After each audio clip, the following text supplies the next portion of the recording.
Je suis le père Fournier, aumônier principal à la brigade de sapeurs-pompiers de Paris, et j'étais l'aumônier de permanence ce 15 avril où un incendie extraordinaire se produit à la cathédrale Notre-Dame de Paris. De permanence, je suis appelé et tout de suite en arrivant, deux choses me semblent essentielles à accomplir. La première, sauver ce trésor inestimable qu'est la couronne d'épines, et ensuite, bien sûr, Jésus présent dans le Saint-Sacrement. En rentrant dans la cathédrale, elle était peu occupée par la fumée, il n'y avait pas du tout de chaleur. À l'encontre, nous avions une sorte de vision de ce que pourrait être l'enfer, à savoir des cascades de feu qui tombaient précisément des ouvertures, à la fois occasionnées par la chute de la flèche, mais aussi par différentes ouvertures dans le cœur des moines.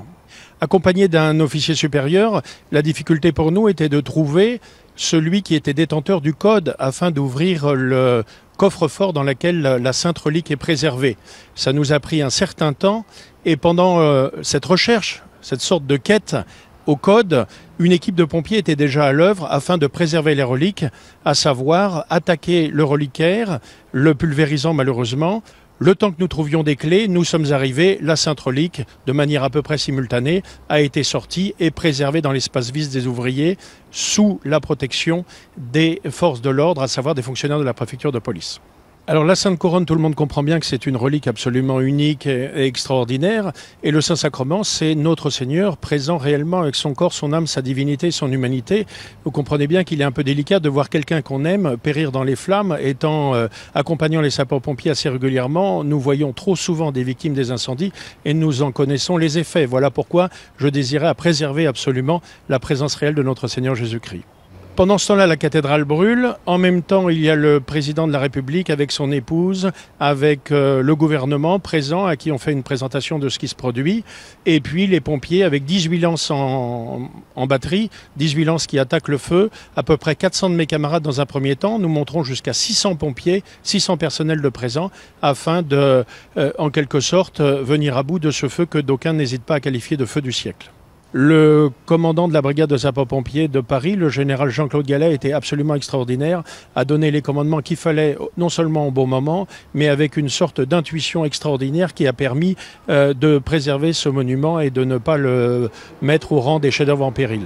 Quand le feu prend dans la tour nord, dans le beffroi nord, et qu'on craint de le perdre, correspond au moment où je sors le Saint-Sacrement. Et nous ne voulons pas simplement sortir Jésus, j'en profite pour effectuer une bénédiction du Saint-Sacrement. Alors je suis tout seul dans la cathédrale, avec cet environnement un peu de flammes, de feu, de choses qui tombent incandescentes qui tombent du plafond.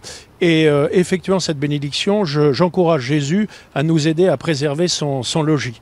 Et il faut croire, alors m'a-t-il attendu et la manœuvre du général était-elle aussi brillante? Les deux choses vraisemblablement.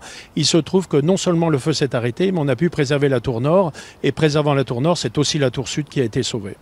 Nous avons commencé le carême en imposant des cendres et en disant « Souviens-toi, homme, tu es poussière et tu retourneras à la poussière ». Eh bien, c'était exactement un carême en miniature. La poussière, la cathédrale était en train de retourner à la poussière, non pas pour disparaître complètement, mais comme pour les chrétiens, pouvoir renaître plus belle et plus forte encore après la résurrection de notre Seigneur Jésus-Christ.